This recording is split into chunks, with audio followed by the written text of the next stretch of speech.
So one zama amagezi gempa Derick and Muna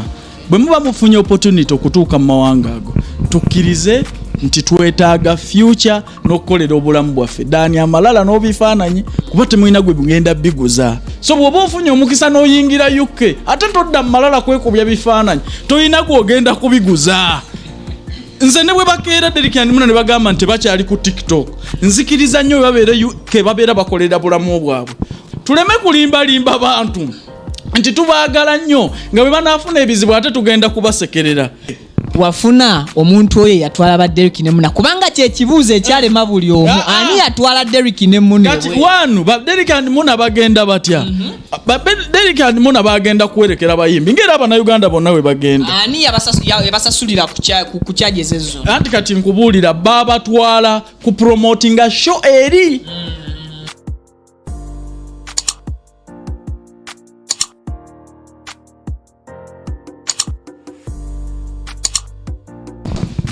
We are proudly sponsored by Biva Organic Natural and Health Products. Abakugamba nti basangibwa ku Access Building Rubaga Road gwewena atawanzibwa basumbuzibwa ekika ky'endwadde yonna bajja kujjanja bakozesa ddagala lya butonde. Ate weerabira nti Hajjati Kaloddo naye akujjukiza nti musomi wa dduwa it's a new year tokkiriza kutambula na gazibu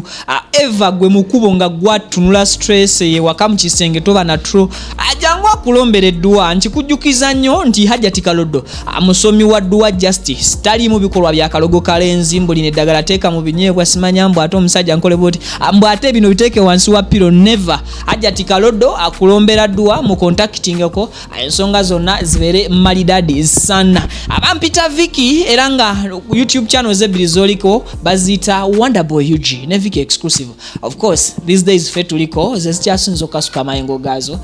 wala ddala nino omukulu president wa Kadama base Kadama bamukuba kye at large Calvin Kayanja abuuza kubatulaba. Yes mugamba mutya mwebala okusubscribinga n'okusharinga content yono eri abo abeetaaga okumanyira ddala ensonga zino. Omekya amakulu nnyo oli bwe tubutala video yekka n'akwata ka link n'akateekako ne mu group olukikola amakulu banno babo bawadde information. Derick ne Muna obategeera bulungi? Mbamanyi. For how long? Manyi nsooka kubuuza period gy'okolaganidde n'abantu. Derick and Muna so si kinene nnyo tebannamala mwaka gumu ku chat. Oyogerezeganya nabo? So ogerezeganya nabo naye nga tucommunicatinga. Mu byolaba ebitambula ku social media ne ku platforms zaabwe twogere ku speed ya Derick ne Muna kwe baddukira. Of course bakuba kubiyeyo nabo nga gwe president w'abamukuba kyeyo kiki ekiri behind Derick ne Muna. Awela abaana abalina omukisa kyekisooka omanyi wadde wabaawo bye twadvising abantu ne tubagamba obutuufu omanyi sitayagala kumanya mazima okitegeera. Yes nzikiririza mu mukisa gwabwe nti balina omukisa ensi yabawerokaminga okiwulira bulungi wadde nga waliwo supidi gye batutwalamu empitirivu ennyo ebimu nga bwe tubigatta tebihadinga naye wadde tukkiriza nti abaana bano bali blessed. Kisooka ebitahadinga era mbikuwa bagenda ne bajja ne basayininga neeno nti kampani eno naye twalaba naye netwala bantu naye obwo obukodyo babadde babukolera Dubai ekyo tugimanyi mize gy'abantu baliki Dubai be basayininga nono n'abeera ambasada wa kino buli lwogamba nti ndi brand ambasada w'ekintu ekimu wabaawo obukwakulizo bwe bakuwa kyovola abantu oyinza kukola na koka ate n'okola na mirinda oshege kuba bonna batunda products katoyinza kuŋŋa nti leero oli ambasada wono enkya oli ambasada wooli so ebyo tubimanyi bye Dubai naye nga nze nzikiriza munze bali blessed ne beetaaga $1 tulabye ku bantu ababadde blessed wano ne bakola ki ne bayitaawo. That's why abaana bano ku speed gye batutwaliramu n'omukisa gwe bajja bafuna ennaku zino kuba waliwo abantu ababawa chances kulumya Calvin Kayanja yabakoze eki yaboogeddeko nete mukitwala for granted ate mumanye nnyo nti mufunye chances zino muzikozese bulungi kuba obulamu bukontinuinga. Kyovola banze bwe bafuna omukisa ogugenda mu America nanoonya nnyo abatutte n'asobola okubampa mbagambe nti baagundi bwe muba mufunye omukisa ogutuuka mu America mu UK mu poloke wafuna omuntu oyo yatwala ba Derick ne Muna kubanga kye kibuuzo ekyalema buli omu ani yatwala Derick ne Muna kati wanu ba Derick and Muna bagenda batya ba Derick and Muna bagenda kuwerekera bayimbi ngera abana Uganda bonna we bagenda ani yabasasulira ku charges ezo anti kati nkubulira baba twala ku promotinga show eri promoters be baba kati jukira abana Uganda bano tebaba na sende zisasula TV zeri toyinza kukwata BBC gitekako kalango ekivulu okifune mu sente meka chegera kati ne bafunayo abantu abali influential wana abasinga okugobera abagoberero abasinga ne batwala ba blogger abamu na ulya ne Wisdom kaye ne bali bamutwala era ulya nga akikuba nnyo n'abalala bangi so ne bagenderaawo mu kupromote ne bagati ati mu promoting shows afeno tubatwaliraawo ochega ne bayitirawo okugenda so abala kye bayita mu kukwata ensawo kuba visa bakuwa yaki ya kukwata ensawo genda nga maid wa muyimbi kati tugambe Muna yali gundi baga handola wa chosen Becky oli nabeera baga handola wani wafiki famaike era waliwo mwana yankubira essimu nti story njirabyo jogeddeko na mulenzi onange ndamulayo ku kisaawe naye bafiki famaike agenda nakwata engatto zinene na biki n'ateeka mu gusawo ate omwana ensawo yali tamwetidde ku airport nenga mu byonna abaana abo siwe basoose okugenda mu nkola eyo mu America njagala beekube mu mutima batunulire ne future yaabwe kikulu bino tubyogero oyinza okwagala okunnumya naye nze bwe nandibadde ggwe neefuna omukisa ne ngenda mu UK sandikomyewo Uganda lwaki tubadde abantu abanene wano bangi olufuna omukisa ne batuuka mu nsi eyo ewali emirimu baconcentratinga ne bakolera obulamu bwabwe kuba kyekyamakulu tulabye kuba Flavia Namulindwa golowooza ettutumu abo abaana le balina baalituusa ekeriri yali akola ku TV ezisinga wano tulabye kuba comedian n'abayimbi olwaleero nga bw'otunuulira ne Keko aliwa bw'otunuulira ne bajjudisi n'abantu bangi babadde ab'amaanyi wano nga kasita batuuka mu nsi ezo ezirimu ebiri akkiriza n'agamba nti byonna bye nakola byantuusa wano kankolerera obulamu kiki ddala ekituufu ekyaganye Derick ne Muna nga bogambye nti bagenda nga bakwasi b'ensawo mu Europe be bagenda okwatirako ensawo bo ne bakomawo ate abakwasi b'ensawo bo ne basigalayo kati wanu nze bwe ntegeera nti bagenze bayingidde okitegeera era nabakubiririzaawo ne mbaga nti mu Europe bw'omala okutuukayo emirimu mingi ate nakadala mu kaseera kana aka COVID at least gumolonda amagi naye ng'ofunamu kasente nkubulira bino goloza be basoose visa kwe wagendera oba ogenda kikola anti opolokamu katono bonna abana Uganda abagenda mu mawanga ago teri agendayo kukola batuuka eri ne badduka ne basinkinga asayiramu okitegeera ne babula bonna bapengepenge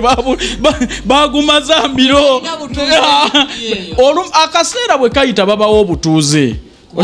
kuba bw'omala emyaka 5 oli mu nsi bakimanya bulungi gyodde ebintu bye byasaanawo ddala ne bakukkiriza okubeera mu nsi yaabwe mu butongole so abaana bano bwe tubatunule baba babaddeko mu Middle East ne bavaayo Middle East neegaana ne badda wano so Uganda ekaluba okusinga Middle East so bw'oba ofunye omukisa n'oyingira UK ate todda mu malala kwekubya bifaananyi toyina gw'ogenda kubiguza nze ne bwe bakeera Derick and Muna ne bagamba nti bakyali ku TikTok nzikiriza nnyo babeera bakolera bulamu bwabwe tuleme kulimbalimba bantu nti tubaagala nnyo nga bwe banaafuna ebizibu ate tugenda kubasekerera kubanga ekituufu kyennyini embeera gye balimu abaana bakyalina future nnene nnyo okutuuka mu UK land of opportunities ne badda wano okole kye Uganda wafunyeyo akadde n'ocommunicatingako n'abaana bano okuva lwe bagenda ne bakubuulira current situation gye balimu essaawa wano ndaba bifaananyi ekizibu ky'abantu bonna wano e Uganda kwe kublockinga buli information mbadde ngenda okugamba nti ebifaananyi ebifuluma buli blogger agiblogingirako kikye ate naawe mu kutwala cause nti mu blogs mu journalists nimbye kituufu kati okola otya confirmation n'ogamba nti mu kusinziira ku information eno neno ndye mpulidde eno yentuufu kati wano advising yange bagiwulira ey'okubula era nenjogerako n'omwe yali mu kibinya n'agamba naye abaana bano baagala nnyo obwa celebrity okusinga ekirala kyonna nenkubulira osobola okubeera mu limelight ne tugenda kubeera mu lubeerera eno internet buli lunaku esomba omuntu omupya leta mutolo juzi gwe buuza ba fresh kid buuza publicity natete buli muntu n'akaseera okitegeera bulungi twalinako ku badumba ateeka wana akantu ensi yonna nega dumba agambye bw'oba tosobola kuŋŋamba baddawa so bw'ota concentrating akolerera bulamu bwonze nkusekerera Mr. President neyo kitiibwa kyosebo taata amagezi kigowa Derick ne Muna ate era ne ba fans ababagoberera abakyalowooza nti blogs ze bawulira oba information eya buli blogger gye bawulira abalina ogyetwala so one nzama amagezi gempa Derick and Muna bwe muba mufunye opportunity okutuuka mu mawanga ago tukkirize nti twetaaga future n'okukolera obulamu bwaffe dani amalala n'obifaananyi kuba temulina gwe bugenda biguza bw'obula n'opoloka n'odduka ne weekweka n'okola ku myaka ng'egi tugenda kwagala nnyo kuba ojja kuba weesobola dani kati essaawa zino badduse tubayisaamu amaaso otambuza bigere ate oyinsipa yalingani ekyabalesezaayo badduse tebadduse ati kati labayo ekyabalesezaayo oli yaŋŋambye bakyatunuulira embeera balabe eiza badduka bakole kyewagamba oba badda neke munageza ne mudda wano za advice yange eri egi mugenda kuba muyisiŋŋanyiza n'omukisa katono nnyo katukyameko ku side eva ku lukubo lye tubaddemu mu karunet emabega kaawo yavaayo nakubamu ebituli nti toli president wabamukubaki kati olaba mu karunet balina problem emu ffe tuli kuliyo cause mu karunet ye bw'aba agamba nti siri president w'abankuba kyeyo era nwanisa bizinensi ye omuntu wazze n'agamba nti wamubjako sente wamubba ye mwennyini n'alumiriza mu kamera n'abyeyogerera atudde otya nonga nti nwanisa bizinensi yo ng'ate okonsetinga nti omwana mwamubbako sente twanti beeconfusinga okitegera bulungi enzija mu ofisi yo wano nga bwe ndiwo olunaku olwaleero n'ensanga nga toliwo wabula nenkwatagana n'omu ku mukozi ali wano nanfera nenya gwe nti gwe wanziba nenya mukozi nti yeyanziba nze kati kankubuulire kino okime emirimu gyonna kye bayita kampani toyinza kugyekolera okimanya ekyo nze okimanyi nti ebbanga lyonna abantu bampeereza message ku whatsapp ne baddibwamu naye nze sibeera nko ku whatsapp ate mbikwasaganye ntya nina okukola kino nina okukola kiri ekitegeeza waliwo atuulaawo ng'addamu whatsapp messages so oyo bw'akubbako sente nze aba akubbye okitegedde kampani eba ekoze eki onaakebera ty omutima gwoyo gwe waleka ku mmeeza replying abantu obanza omuntu gwensoose okukolagana naye ogambe nti tagenda kubba abantu yene just in case ne bwaba abbi omuntu lwaki tovaayo immediately nolambulula ensonga eno kozi nti omuwala otwamulaba yali akabidde akabanga abeegayiridde baganya okumuyamba ate avuddeyo balaga bamumanyi kati then omuntu bw'aba complaininze nti mwanziba mukitegedde bulungi yes mukozi wo ye yamubba lwaki tovaayo n'onoonya bw'omutaasa kubanga weva maaki nti mukozi wo yamubbye naye ate ono mukozi wo gwe wateeka mu kifo ekyo era ali presentinga gwe okimanyi nti kampani olwo yeeba ekubbye kubanga kampani tekolwamu muntu omu sinza ajja okwera bw'oteekawo ensawo yayo erawo n'agitwala bakubbidde kampani era olina okulisasulibwa ebintu byo nkale nga tuwumbawumba Mr. President njagala owe obubaka obusemba eri Derick ne Muna newankubadde oli wabadde obubawa ne tuvaako ku kkubo then n'obubaka obusembayo bwowa abaana abaagala ogenda okukuba ekyeyo abaana abaagala ogenda okukuba ekyeyo leka bemba nsookerako mbakubiriza okuyita makubo amatuufu ogenda ebweru okukola kakasa nnyo nti akutwala ebweru ba kampani ekutwala famire yo egitegedde si kutuuka bweru kubeera eyo kukaabira eyo naye nga ne wane Uganda bw'obuuza omuntu yenna nti wayi bamanyi omuntu oyo yatwalibwa ebweru yamutwala nga tete bamumanyi so kyamakulu nnyo era kyamagezi nnyo kakasa nti abakutwala ebweru aba famire yo bawabaawo omuntu akola ki abalaba mu buntu ate bwe mba mutuuse ebweru baganda bange mugezeeko nnyo okulaba nti mwekulaakulanya teweerabira nnyo nnaku ye Uganda bwe mutuuka ebweru mugimiisinga nnyo naye era ne bwona dda wano Uganda esigala yeema gwe lwana nnyo kukyusa bulamu bwo lwana nnyo kukyusa mbeera ya Uganda naye bw'ona agenda ebweru ne bw'ona dda wano ng'embeera yo tewagikyusa ogenda kusanga obulamu bwe bumwe era togenda kunywerawo ojja kujulira ate kudda eri kiki ekiviirako companies zino okufera abaana kozi nti obagambye bayite mu makubo amatuufu wabula amakubo amatuufu ago mazibu ga kuzuulibwa kkiriza obagaana ne companies ezimu mukimanyi bulungi nti zifera abaana era ne recently awo waliwo companies ezavayo ne zikubwa mu mawulire nti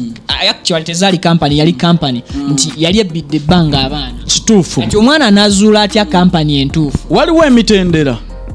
mu company olina okumanyira ogikwate gibawe emitendera tosasula sente mu company nga tolabye eki vizayo ekyokubiri bw'oba ogenda kugina emirimu egya bulijjo nga bamaid gavumenti yo yateeka mitendera nti oteeka mitwalo emeka ate gibajja medical